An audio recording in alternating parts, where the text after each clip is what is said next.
trust me, I get it. You're feeling the pressure to keep your faith separate from your work, worried that pursuing your God-given dreams might be seen as selfish or misguided. Here's what I've discovered. Our faith isn't a liability in our leadership. As a matter of fact, it's the source of our strength and wisdom. The real challenge is navigating how to boldly pursue our purpose while staying anchored in our faith. And that's exactly what the Beacon Show is all about. Each week, we bring you biblical wisdom and practical strategies from true beacons, Christian leaders who are illuminating the world. And it's also that you can let your light shine brighter and brighter. I'm Tamara Jackson, and this is The Beacon Show.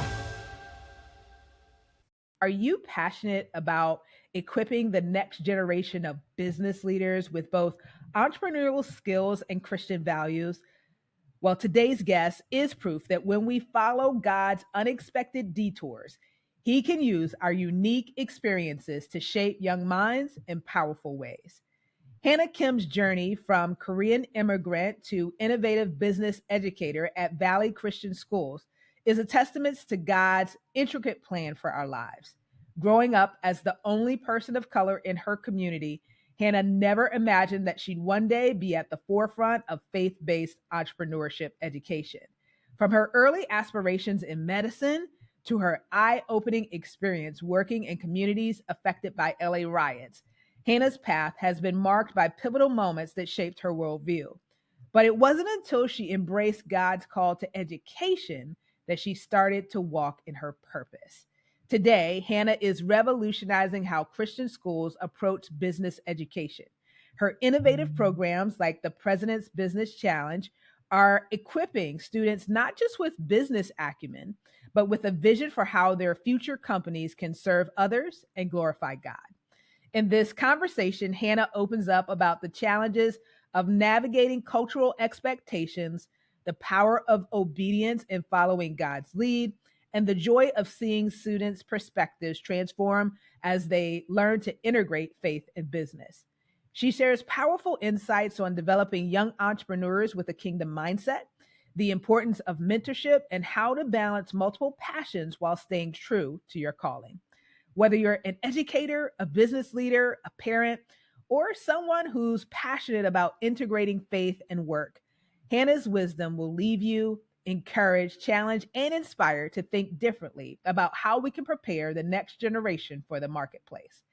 So tap into that entrepreneurial spirit, get ready for some innovative ideas, and join us for this thought-provoking conversation with the inspiring, the one and only Hannah Kim. Enjoy. Hannah, welcome to the Beacon Show, where wisdom meets faith and success finds its voice. You came to us highly recommended for the work that you do. We've had a great time catching up before we officially transition into the interview. And I can already tell that we're going to have a great conversation. So thank you for making time to be here with us today. Thank you. Thank you for having me. And it's a privilege actually for me to be able to share my story. Oh, thank you. Thank you so much. You know, it's so important for me, and I believe for many people in our listening audience, to know that sometimes God takes us on a journey in life, right? We have different experiences. Some we understand, some we don't understand, but ultimately we get to the place that He wants us to be, where we can really make an impact. And where as I was thinking about, you sharing a little bit more about your background, you're certainly an example of that. And I want to kind of start at the beginning for our listening audience. Talk to us a little bit about how you grew up, some of the things that were important to you at that time, just so that it gives us context as we go through our conversation today. Sure. If I actually go back to original where I came from, I was born in Korea, and my family immigrated when I was 9 years old, and we landed in LA. And so I kind of grew up with a very Korean parents, but obviously in an American culture because I was in elementary. And so I'm Korean American. I would say I'm probably like more Americanized than I am Korean. So just my view of the world and how things function kind of sits in two different buckets because I have to navigate how to interface with my parents and my heritage. And then, but like, I live as an American. So that's kind of, I would say, who I am as a person. And I'm not sure if you want me to get into my education, why Oh I yeah, please went do. I'd into, love to hear yeah. that. Yeah, so I was originally pre-med, like a lot of Korean Americans, but God had a different plan. And one of my first jobs out of college, I was working as a case manager after the LA riots in Mm, 1992. So wow. how do we support the Korean community who went through a lot of trauma, Mm, right? With a lot of their businesses being burnt down. mhm, And then how do we at the same time work with the African American community and heal together? mm, And I was invited to actually speak at a radio interview, and there was three African American students from South Central LA, and there was a African American gentleman from Beverly Hills in a three-piece mm. suit who was an attorney. And I remember Mm, sitting there looking at the just the dichotomy of the experience and what they were saying, even though he also grew up in South Central LA. And I thought, how mm, is it that the students who are in high school were talking about slavery and the impact of slavery as to where they are currently? mm, And that is a huge barrier to where they can get to versus this guy who got out mm. and became an attorney and was wearing a three-piece suit and super eloquent and just obviously successful. Yeah. And in that conversation, I realized from what he said was somebody believed in him. Mm, One of the teachers believed in him and gave him an opportunity and opened his eyes to other things, which he got involved in when was able to get out. And I thought at that point, wow, what what a difference, mm, right? In the mhm. trajectory of how their lives went from the same location, Yeah. same upbringing, and same community. And so that made a lasting impact on me, not knowing that ultimately I was going to end up going into education. And so when I did go into education, I taught and I did my principal certification program. I wanted to specifically go into urban schools and say, okay, how do we give opportunities to these students who don't have access and open up their eyes and like show them that there are other things that they can do. And so that's ultimately how I went into education. So What a path, right? And I heard you say it, and I say it often too. Is we have this plan of what we think we're going to do, and then God has this other plan, and God's that's plan is always better, is always good. But sometimes it kind of catches us by surprise. So one of the things that I'm curious about is as you were making this pivot, how did your parents respond? Right. So they thought you were pre-med, I've got doctor on the way. What was the response from your parents? my parents actually were not the ones that told me to go into pre-med. It Mm, was the environment that I grew up in, right? If I look at all my friends that I grew up in at church, I think 90% became doctors wow. and No. they all went to Mm, great schools. Okay, so we don't even have a lot of dentists coming out of my like childhood friends. They all became doctors. So it wasn't a pressure my parents gave me, it was just the community that I was in. And so when I told them, hey, I think like God is not opening doors for medicine, but he's opening up for something different. If it wasn't a God factor, then I think it would be a different story. But because they knew that, you know what, God has other plans, they were okay with that. And of wow. course, they were ecstatic when I went to grad school. But I think uh, they were okay. That's a Uh, really good point too, that sometimes it's the environment that we're in, not necessarily parents or family members that are driving the path that we're on, but it's just what we maybe feel like is socially accepted, or kind of the peers that are around us, the path that they choose. We think success looks the same way. So that's really huge for our Yeah. listening audiences. You don't have to do what everyone else is doing, just paying attention to what God is telling you. And I heard you say something that I think is key, like, hey, God's not opening doors over here. So what were some of the things, maybe this will help somebody, that helped you to see, I think this is a path, but it doesn't look like this is working out. So That's right. sometimes we need those reminders. There definitely like walls that you hit in life. You could call them failures, you could call them challenges. But the key is then what are you learning from that moment, right? That's the most important for not myself only, but just in life, right? Where everything is achievement. All of our identity is locked up into achievements, right? And so when I applied to medical school and I got rejected my first year. Mm, That's why I ended up working in case management yeah. in a advocacy organization. And then afterward, I decided, okay, I better to get some medical research. So I ended up moving to Boston. And my friend, one of my best friends, was at Harvard Medical School. And she said, hey, I have a professor who has who's doing research. Maybe he can bring you in and you can work for him. And so I applied to like, I don't know, back then, probably I sent out 50 letters Mm. because there was no email, right? 50 Yeah, letters. imagine that. No email. Right, right. And then I got one job and I ended up working for a Harvard Med School professor at his research lab at Mass General. And then at the end of that, I decided, you know what, I'm going to apply. But that year, they decided to change the MCATs to a brand new one. And I was like, oh no, I have to take another MCAT and I'm No. not good at standardized tests. Mm, And so at that point, I said, God, like, if there's something else you want me to do, you need to shut this door and open something different. And mm, I got this sense like he's not opening that door.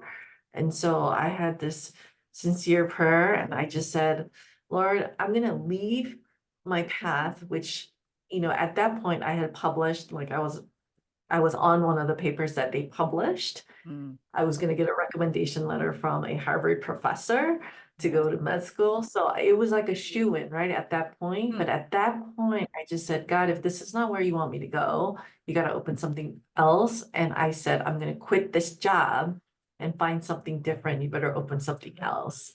And so mid-year, in December, I quit my job. I knew I had about 6 months savings. hmm. So I thought, well, if I don't find anything, I'll just pick up, go home and figure something out. Yeah. But for now, God, you gotta open up my doors. And so at that point, I'm like, what else can I do with my biochem degree other than teach? So I said, I'm gonna look for a teaching job, except who's hiring in January? Nobody, Yeah. right? Really. And so I ended up, I was watching the news and they're like, Arlington Public School teachers are all going on strike. And so I thought to myself, oh, they're going on strike. They need substitute teachers. So I called the school and I said, do you need substitute teachers? And he said, yes. So I said, I'll be there. And I went that week. I crossed the picket line and I was Wow. there every day. And then at the end of like the middle of the day, the principal says to me, hey, Hannah, I'm gonna pay you no matter what. We're gonna send all the kids home by noon. So if you want to go home and there won't be a lot of students left, you're totally welcome to go home. I will still pay you the full day's worth. Mm, And I really didn't have anything else to go to. So I said, no, I'll stay. I'm happy to stay. So I would stay till the end of the day until the school closed for that whole week. mm, Um, and so when I applied for a job, there was one of my professor's friends out in Connecticut. He's like, hey, I just lost my teacher, chemistry teacher. He's going to public school. We need someone desperately. He's like, you need to go apply for that job. I went and applied for that job. And the principal that I was, or the head of school that I was interviewing with needed a rec letter. And that Arlington Public School where I subbed at when he wrote the letter, he's like, oh, we told her she didn't have to come, but she went above and beyond and she would still come. And it turns out they were friends.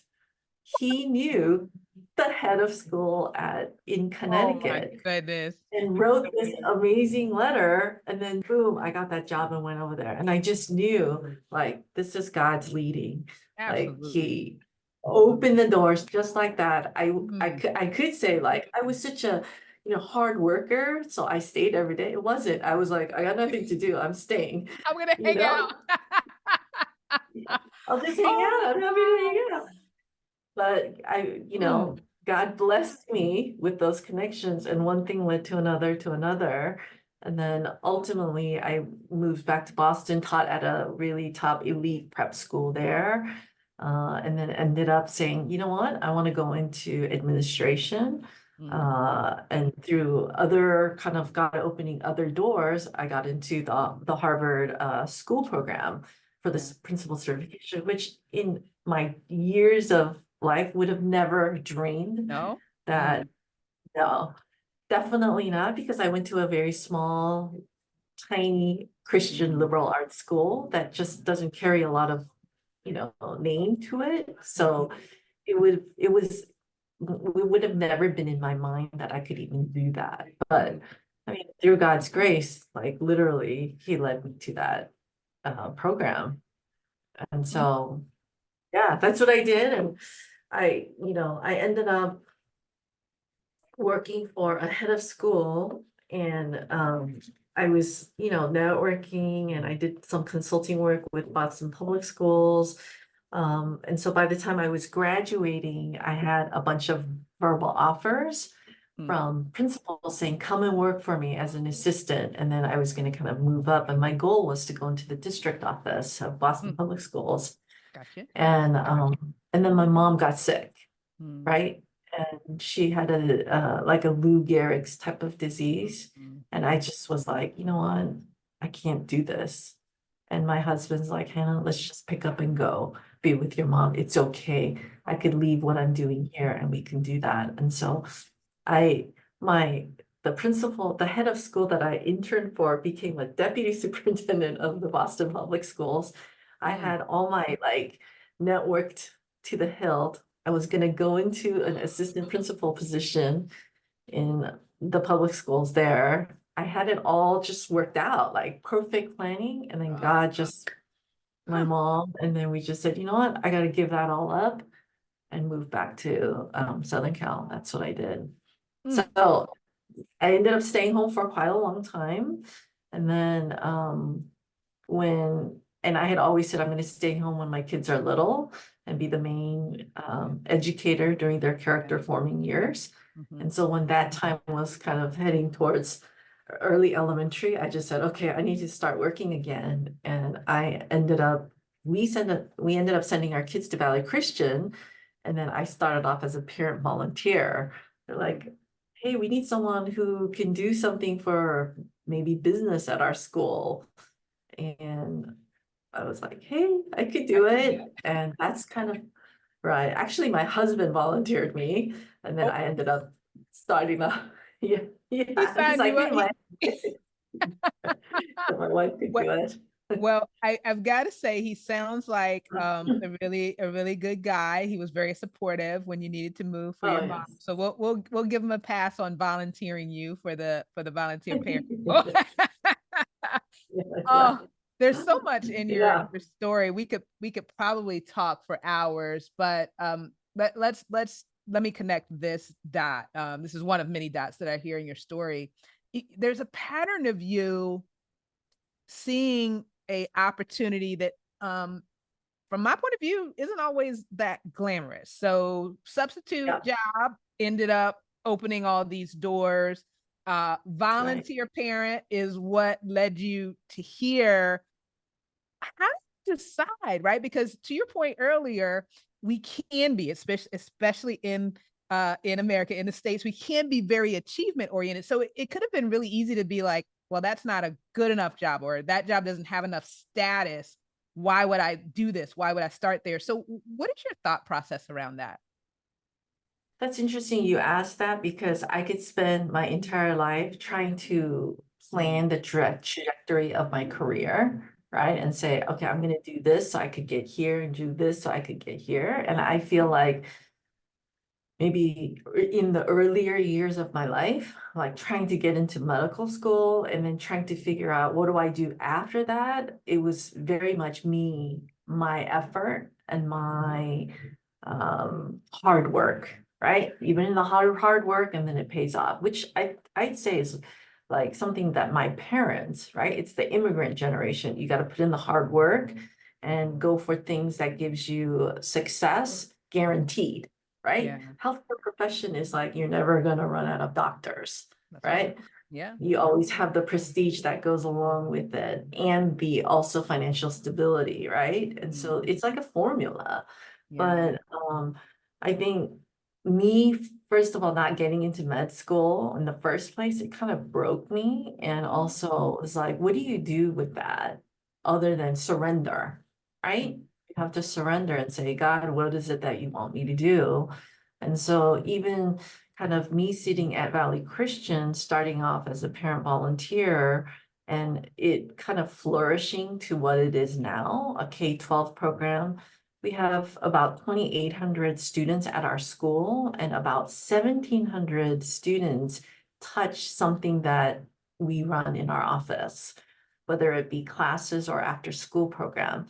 That's a lot of students mm, that are just thinking about business and entrepreneurship starting at elementary, junior high, high school, right? And so, but I didn't set off when I first started going like, okay, I'm going to build this K-12 program. I've just been like organically, God has been putting people in, bringing the right people, and we just grow just as the needs arise or wherever the direction goes based on where ultimately where their students walk their feet, right? And so mm, I remember in 2016 or 2016, I was thinking, um, God, like I need more people to help, like further this vision. mm, I can't do it by myself. And so I've been a one-man show, right? 2016, 2017, 2018. I was thinking that.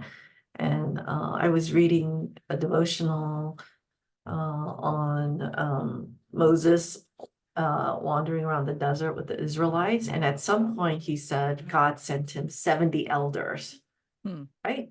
To continue to build the vision. Like Moses is the one who led it, but he needs people. And Absolutely. that year, my husband's business partner moved. Mm, We met this other family who moved, Henry Kasner, who's leads out faith-driven entrepreneur, faith-driven investor. His family moved, and we made all these connections. And I felt like at that point, if I were to count, I think I had 70 elders. Like I mm, wouldn't doubt that by then God had sent all those people to be involved in kind of the program that's been running since then. So mm. I don't, that was kind of a long No, no, it's and perfect. good question answer, No, but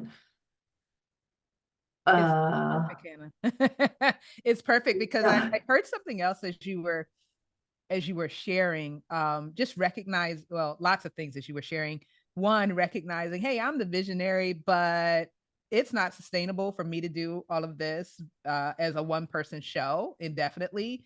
So even though I'm carrying the vision has been, God gave me this vision, He will also provide, if I ask, the people that are needed to support it.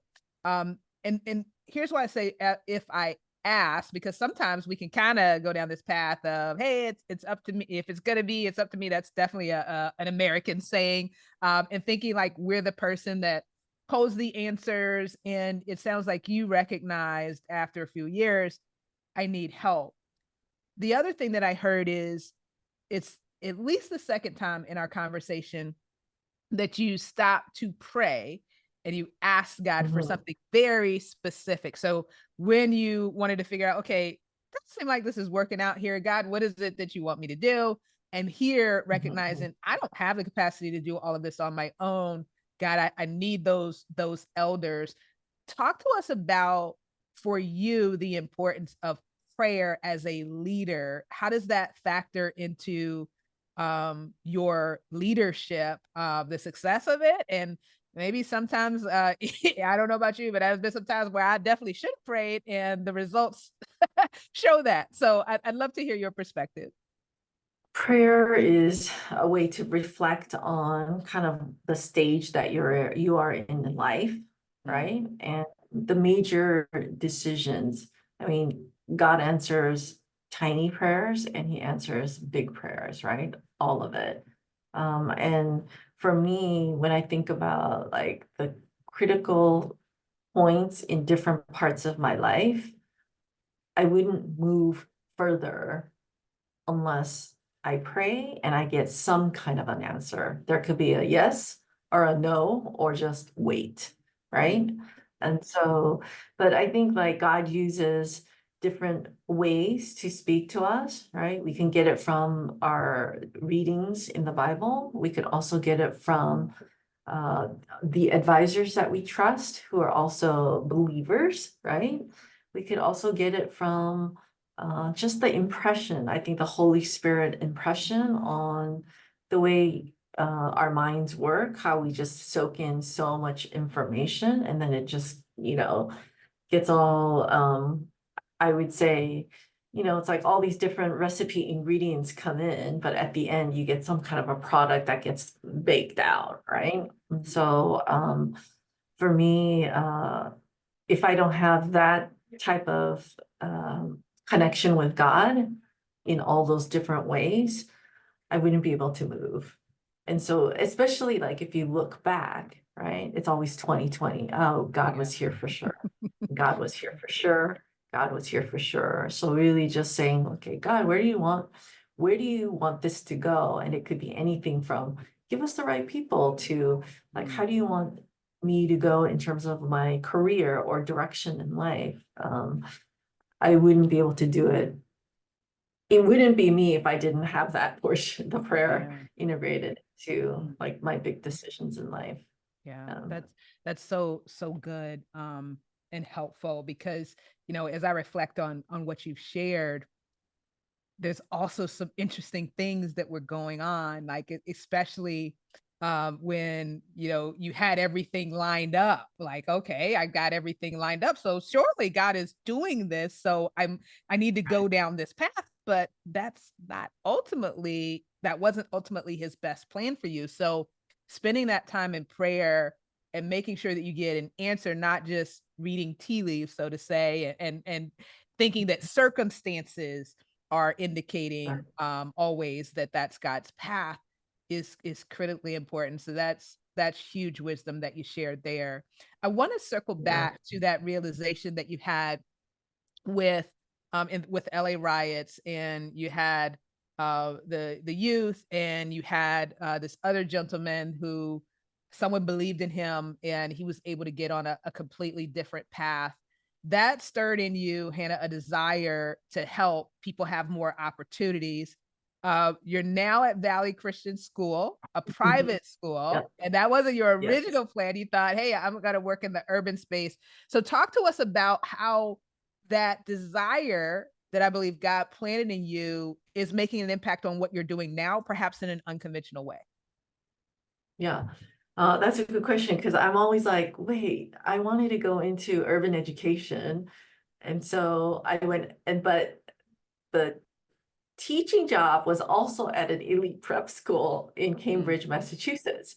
So I'm kind of like, okay, God, you put this thing in my heart, but I'm not at those locations. And even here at Valley Christian, definitely not. And so one of the things that God has been teaching me through this opportunity is, you know what? We have a range of students at our school, students who struggle academically and students who all the way to the top can get into or go off to the Ivy Leagues, right? The elite schools out there. And the program that launched this whole thing, actually, what we call is President's Business Challenge. It's a business competition at the high school level where students form teams. They have a designated industry professional who is a mentor for them, who walk them through the whole concept to pitch process. And the top 3 teams get to go and present their idea to Silicon Valley Oh, top nice. venture capitalists. Okay, so these guys were in the original Google pitch, the Amazon pitch, Mm. right?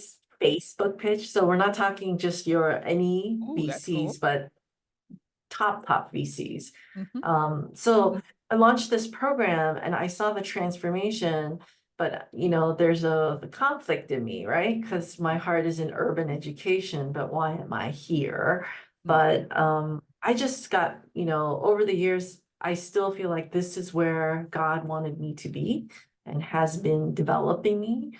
And what I learned, and our Valley Christian is, even though all the faculty and staff are Christian, the families that come to our school, the students, are not all Christian, and that's intentional. They believe this is a ministry opportunity. Because think about, like, we have a captive audience that we can preach to, but they're not sitting in a church. They're sitting at our school, Yeah. right? And we have the freedom to do that.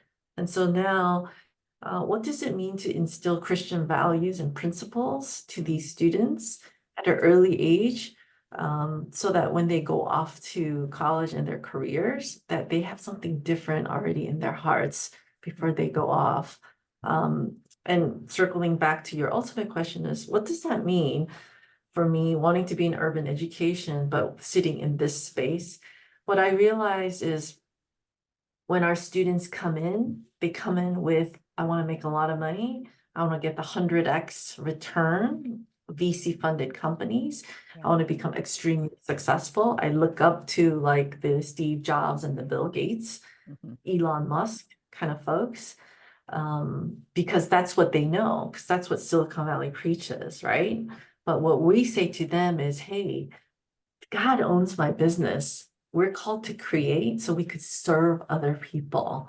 So, what does it mean to instill servant leadership and others focused business to these students early on in their mindset and in their framework, so that when they go out and become industry leaders, which 100%, these kids, the top students, will go out and become the next Bill Gates and the Elon Musks, so forth.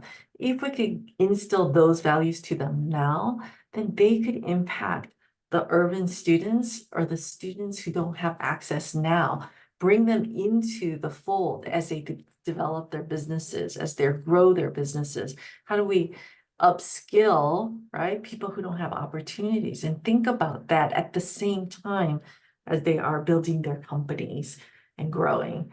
And so the thing that God has taught me is, Hannah, you're not doing it directly, but you're doing the work indirectly Hmm. through these future leaders who will now be thinking differently about bringing in communities who just don't have access. And how do we bring that thinking at a higher level versus just a, let's look at the dollar sign kind of gain out of what we're doing?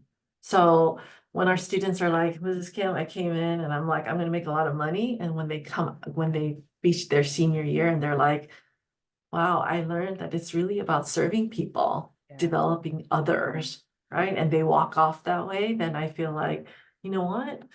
That's the message we want, that God is giving us, that we can give to these students, Christian or non, right? That they could embrace it, experience it, go out and still hold on to that. Wow, there's so many things I love about that. I love that the entire student population is not Christian because it is a ministry opportunity. Clearly, they are attracted to what the school has to offer, so that's kind of the carrot to get them in. But Yeah, whether they came in believers or not, and we can't always say that they'll leave believers, but something has been deposited in them, and often that's what it takes, right? There has to be a seed that's initially planted, and then others will come right. along and water it, and God will use it. So that's really exciting. And then the other thing that stood out to me, Hannah, I firmly believe that what you're doing is so important because what this story, the totality of the story highlights is everyone doesn't have the same access to opportunity. Um, That's right. we would love to fix it. I wish we could snap our fingers and fix it tomorrow or even today, but that's not the situation that we're in. So those that do have access to great education can get in front of the people that can support their dreams financially, all of that. We need to get them, just as you've shared, to think in a different way so that when they're as their business is being built and as it comes to a place of flourishing, that they do what we need them to do with the money, right? And employ the right people and pay it forward. If we only stop at what we need for ourselves and we are not thinking about other people, that can also change the trajectory of our life, because we can get to a point like, okay, I'm okay, my family's okay, I'm good. But if you're recognizing, hey, there is still more that I can do, as long as I'm still following God while I'm doing it, there's still more that I could do, which will allow me to have overflow to help other people. And that's just a countercultural way of thinking. But that's what Jesus does, is he challenges us to think in ways that are different. So I'm curious, you've had a number of students to come through the program. Can you, maybe not necessarily giving names, but are there a couple of examples of students that you can think of that really embody the work that you're trying to do, and you're really excited about seeing what impact they will have? We run what's called a Quest Incubator Program, which is our highest level offering at the high school level, Mhm. where students who have already gone through the business competition or have on their own kind of started brewing an idea come in, and they either launch a pilot or something has been already launched, and they come in and try to figure out how to scale it. And this falls under both for-profit and nonprofit category. And those students, we have a designated mentor for the entire year that meets with that mentor. And so it's a very unique program at the high school, just because this is something that's offered mostly in colleges, not even all colleges, right? And so I had a student that came in, and he um, had this horrible experience. His mother witnessed a car crash with the emergency vehicle, and it was a fatal accident. And so, because they could not hear where the emergency vehicle was coming from, what direction. So oftentimes when we're driving and there's sirens, you're always like, okay, where are Where they is at? it? Where are Yeah, they? absolutely. Exactly, we don't know. And he wanted to solve that problem. Mm, Is there a way to create an app or a tech tool that allows the cars to geofence an area and mm, see on their map like which direction the car's coming from and which direction the emergency vehicle has to go? Because mm, 30 seconds could end up saving lives, right? absolutely. Or 10 seconds could end up saving lives. And so he came in with that idea. So he worked on it with a group of students. And when he went off to college, he took it with him. And he called me back, a year later or while he was in college. And he said, Mrs. Kim, I'm now, he actually, before he went off to college, he had some verbal offers from VC firms to say, hey, we Oh, want to wow. fund this project. We think there's a lot of possibilities here. And so when he went off to college, you know, what he did was he took that technology and shifted into something different, shifted into when you go to golf courses and you want snacks, right? Mm, mhm. Currently, the golf course drives around, and if they happen to be on your tee, you get snacks. They're not on your tee, you don't get snacks, No, no, right? no. And so he used that same technology to geofence location, order on-demand snacks. Mm, So you could find the golfer and so forth and bring the snacks to them. So anyway, long story short, when he called, he said, I realized if I don't pray with my employees, mm, pray for my employees, pray constantly about the business of where God wants me to go, and hold to good Christian truth like honesty and integrity, treating the employees with good Christian values. He said, that's not the type of business I want. And he Mm. said, what I learned from Valley Christian and the mentors that were interfacing with us, the faith-driven entrepreneurs that were interfacing, he said, this is what I learned and this is what I'm doing. And this is where God has led me. And now he's like moved off of that company, started a different company, and I believe he might be doing another one. So when I hear stories like that, like that God was using the people he has sent, right, to make an impact on those students who now have a different way of running a business. Mm. Pre that experience, he wouldn't think of any of that, right? But because he had those personal relationships with these mentors who have modeled for him what it means, right, to hold to true honesty and integrity. Then when he went off, then that's what he's also like practicing.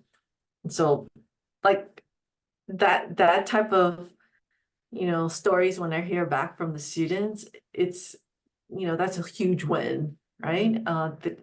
Because our students also are not all Christians when they come back. I just got an email today, and he's one of the students. I know he was not a Christian either, and he said, Valley Christian community is such a loving community.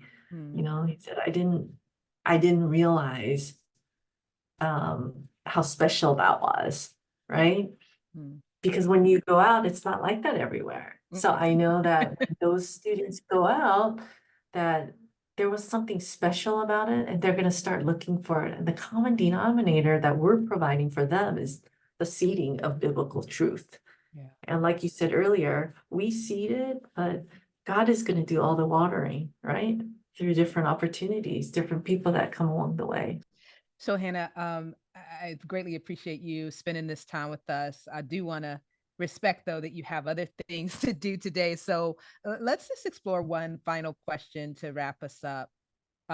We just talked about that concept of seeds being planted. And the reality of life is sometimes we kind of see those seeds harvest, sometimes we don't. But we keep planting seeds because we believe there is potential there and we feel God is leading us. When you Mhm. look back and all is said and done, what are some of the legacy seeds that you hope that you have left behind? For me, the ultimate legacy seed is if I was able to instill this type of thinking, right? Servant leadership thinking to one student, and that one student then can continue to flourish that thinking with his or her people that they're surrounded with, then I would have felt like job well done, right? If if I could help propagate basically for others to think similarly to kind of what is God calling me to do and how do I love on other people in the work that God has put me into by developing these relationships, then I feel like, okay, Hannah, I've I've done a I've done what I needed to do. I've done what God has called me to do. So when our students, I had a student uh, at one point, she goes, Mrs. Kim, I'll come back to education, but not right now, right? Because I think that she saw the value in kind of what she received. And so she also feels like I want to also give back. My son the other day said that to me too. He goes, oh yeah, maybe when I retire, I'll go into education. And my younger son was like, he is, you are kind of shocked. But I like I believe everybody's a teacher, right? And you're teaching in a different way, either through your actions or through your words or through your actual profession. So, yeah, I Hmm. think if we can get that same thinking out to everybody and they're thinking, how can I serve other people? Then I would be extremely happy with that legacy. I guess you asked that question. That's incredible, Hannah. Certainly, Wish you God's best as you move forward with the programs and wherever else God leads you, because we don't know what lies ahead, but God does. And what I we've learned so many things from you, and appreciate you sharing these insights that are going to be a blessing to others. And we'll continue to pray for your success as you move forward.